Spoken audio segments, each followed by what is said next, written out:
राम राम जय राजा राम, राम राम जय सीता राम, राम राम जय राजा राम जय 5 আগষ্টত অযোধ্যাত ভব্য ৰাম মন্দিৰৰ ভূমি পূজন।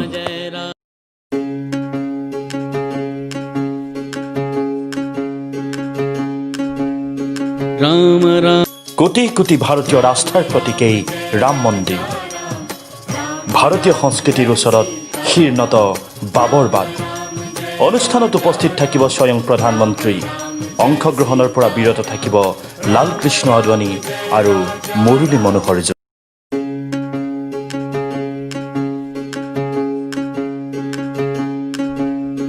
राम राम जय राजा राम, राम राम जय सीता राम, राम राम जय। এই ৰাম মন্দিৰ হ'ব বিশ্বৰ তৃতীয় সৰ্ববৃহৎ হিন্দু মন্দিৰ। কম্বোডিয়াৰ আংকৰৱাট বিষ্ণু মন্দিৰ আৰু তামিলনাডুৰ ৰংগনাথস্বামী মন্দিৰৰ পিছতেই বিশ্বৰ তৃতীয় সৰ্ববৃহৎ মন্দিৰ হ'ব অযোধ্যাৰ ৰাম মন্দিৰ। राम राम जय राजा राम, राम राम जय सीता राम। অৱশেষত পূৰণৰ দিশে কোটি কোটি ভাৰতীয়ৰ তথা হিন্দু সংস্কৃতিৰ অনুগামীৰ দীৰ্ঘদিনীয়া সপোন। কৰোনা মহামাৰীৰ তাণ্ডৱ লীলাৰ মাজতো ৰাম মন্দিৰ যেন ভাৰতবাসীৰ বাবে এক সুখৰ বতৰা।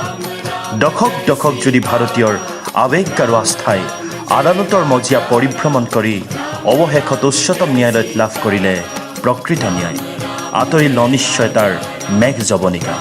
আৰম্ভ হ'ব এক সোণালী দিনৰ।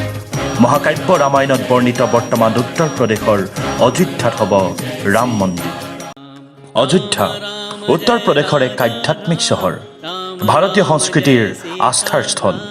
ৰামায়ণত বৰ্ণিত অনুসৰি ভগৱান বিষ্ণুৰ মানৱী অৱতাৰ শ্ৰীৰামচন্দ্ৰৰ জন্মস্থান এই অযোধ্যা।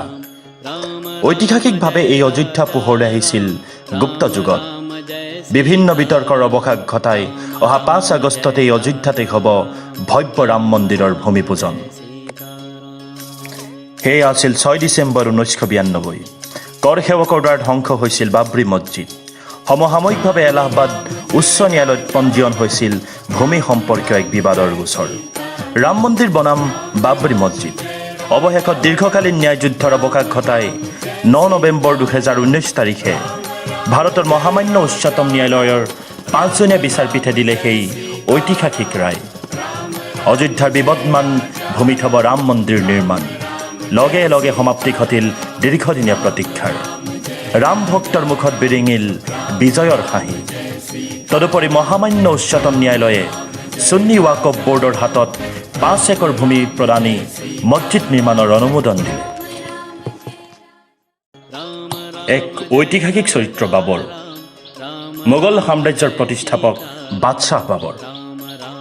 ভাৰতীয় ইতিহাসত আক্ৰমণকাৰী ৰূপে পৰিচিত বাদশ্বাহ বাবৰ। তাইমুৰৰ বংশধৰ বাবৰ আহিছিল বৰ্তমানৰ উজবেকিস্তানৰ পৰা। শিখ ধৰ্মগুৰু গুৰু নানকৰ ধৰ্মীয় পদ্যত উল্লেখ আছে বাবৰৰ বৰ্বৰতা। ভাৰতীয় ইতিহাসত উল্লেখ আছে বাবৰৰ ধৰ্মীয় আতিশয্যতা। উল্লেখ আছে কিদৰে বাবৰৰ অত্যাচাৰত হিন্দু আৰু শিখ ধৰ্মৰ বহু লোকে বাধ্য হৈ ইছলাম ধৰ্ম গ্ৰহণ কৰিছিল আৰু বহুতো উৎপীড়ন অত্যাচাৰ। এইজন ক্ৰুৰ শাসকৰেই সেনাপতি মীৰ বাকী, যাৰ নিৰ্দেশত অযোধ্যাত নিৰ্মাণ হৈছিল বাবৰি মছজিদ। বাবৰ কাল কেতিয়াবাই উকলিল, ইতিহাসৰ পাতে পৃষ্ঠা সলালে। প্ৰথমে আদালত আৰু এতিয়া অযোধ্যাৰ সেই বিবদমান স্থানত নিৰ্মাণ হ'ব ভব্য ৰাম মন্দিৰ। জয়ী হ'ল ভাৰতীয় আস্থা, পৰাজিত হ'ল যেন এক বিদেশী আৱেগ। ভাৰতবাসীৰ সপোন পূৰণৰ দিশে আগবাঢ়িলেও এই ৰাম মন্দিৰ আছিল ভাৰতীয় ৰাজনীতিৰ এক প্ৰধান ইচ্ছু।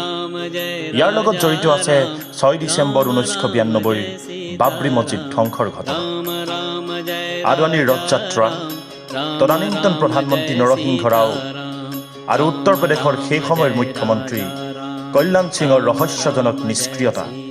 এই সকলো যেন এক ৰহস্যৰ সাঁথৰ। নৰসিংহ ৰাওৱে ইয়াৰ বাবেই ভুগিছিল হয়তো ৰাজনৈতিক পৰিণাম। অন্যহাতে ছদ্মবেশী ধৰ্মনিৰপেক্ষতা আৰু মুছলিম তুষ্টিকৰণ, এই সকলোবোৰ অভিধাৰ সৃষ্টি হৈছিল এই প্ৰপঞ্চৰ পৰা। ভাৰতীয় ৰাজনীতিত এনে শব্দবিলাকৰ প্ৰচলন আজি সৰ্বব্যাপ্ত।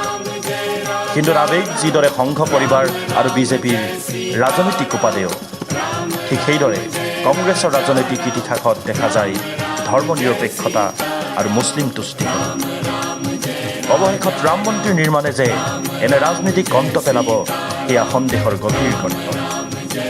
মূলতঃ কল্যাণকামী ৰাষ্ট্ৰ নিৰ্মাণৰ ক্ষেত্ৰত ৰাম মন্দিৰ কেৱল আস্থাৰ প্ৰতীক নহৈ কল্যাণৰ প্ৰতীকলৈ ৰূপান্তৰ কৰাৰ কৰ্তব্য কিন্তু কেৱল আমাৰ।